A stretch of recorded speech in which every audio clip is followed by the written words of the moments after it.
মুশফিকের পথ অনুসরণ করছেন নাজমুল হোসেন শান্ত। মুশফিকুর রহিম, যিনি বাংলাদেশ ক্রিকেটের মিস্টার ডিপেন্ডেবল খ্যাত, আশা ভরসার প্রতীক হিসেবে খেলেছেন দীর্ঘ সময় ধরে। দলের বিপর্যয়ে যার ব্যাটিং বাংলাদেশ জাতীয় দলকে এনে দিতেন স্বস্তি, পঞ্চপাণ্ডবের একজন সেই মুশফিকুর রহিম, যাকে নিয়ে ক্রিকেট পাড়ায় ব্যাপক সুনাম রয়েছে।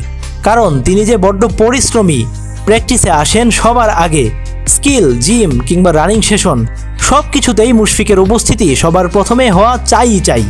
এই তো কিছুদিন আগেই জাতীয় দলের ফিটনেস টেস্ট হলো জাতীয় স্টেডিয়ামে, সেখানেও মুশফিক উপস্থিত ছিল সবার আগে। এশিয়া কাপের টি-20 স্কোয়াডের অনেক খেলোয়াড়ের চাইতেও তার ফিটনেস টেস্টের রেজাল্ট ছিল চোখে পড়ার মতো।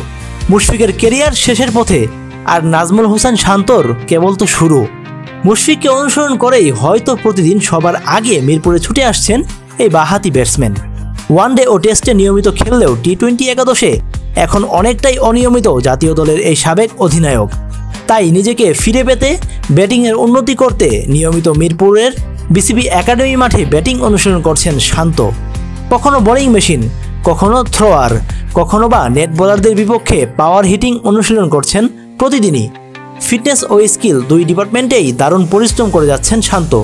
তার এই অনুশীলনের নিয়মাবর্তিতা ও নিজের উন্নতির অদম্য প্রচেষ্টাই মনে করিয়ে দিচ্ছে মুশফিকুর রহিমের কঠোর পরিশ্রম ও রুটিন মাফিক সবার আগে অনুশীলনে আসার দিনগুলো। তবে শান্ত কি সত্যিই বাংলাদেশ ক্রিকেটের নতুন ডিপেন্ডেবল হতে যাচ্ছেন?